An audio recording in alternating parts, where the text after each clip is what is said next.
Am I the only one who think Ash's best Pokémon companion is also his most controversial? In the Pokémon anime, there are few characters who are as controversial as Pokémon Journey's Go. But those who hate Go have really missed what makes him such a great companion to Ash, and how unique their dynamic is compared to some previous companions. Go is introduced as an outcast, someone who has few friends and struggles with socialization. However, he bonds rather quickly with Ash, and the two become fast friends. Unlike most companions, Go is considered a co-protagonist with Ash, and there are several episodes which follow Go exclusively and don't feature Ash at all, something which rarely happened previously. Go is known for his desire to catch as many Pokémon as possible, and for catching Pokémon without actually battling them, the way it had been portrayed in the anime for years. As such, Go became quite disliked by some fans. When fans who dislike Go are confronted on what it is they dislike about him, there are a few points that always come up. The first and most common of these is that fans don't like how Go rapidly catches Pokémon, as they feel it makes him seem overpowered or more skilled than he has any right to be. This is understandable, to some extent, but it's holding something against Go that isn't really his fault. The writers and creators behind the Pokémon anime decided to change up how Pokémon were caught, and because of when it happened, Go was the primary beneficiary of that. Secondly, people tend to dislike Go because he simply has too many Pokémon for them all to get screen time.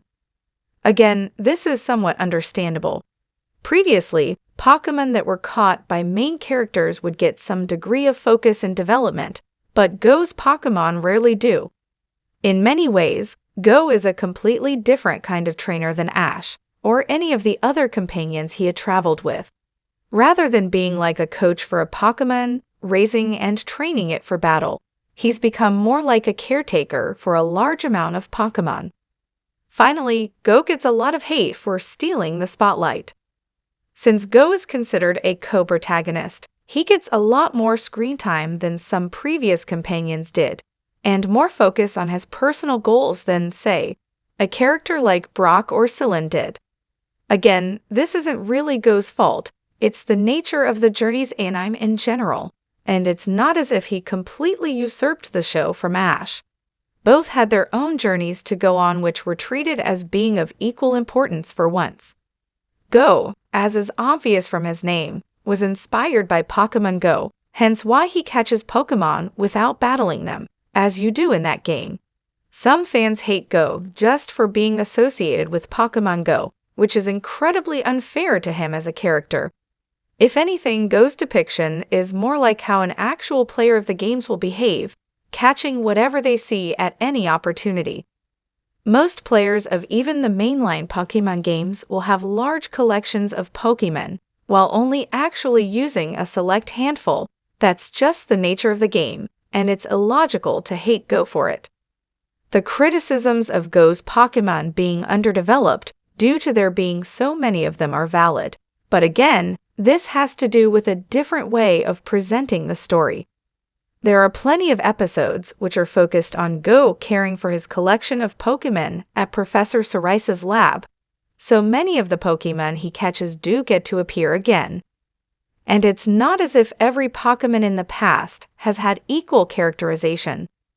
Many of Brock's Pokémon suffer from a lack of characterization, for example, and he only had a few. Even quite a few of Ash's Pokémon, like Tauros and Kingler, got very little focus. The fact of the matter is that Go is a determined young boy with a dream, just like Ash, and he approaches that dream very differently than Ash does by this point in the series. But that's okay. There's no reason Go needs to behave exactly like Ash has. Go has fantastic character growth over the course of journeys, making many friends and learning to think beyond himself. He's a relatable character for many, and it just goes to show that a love of Pokémon can be a wonderful bridge to create new friendships, both in the anime and in real life.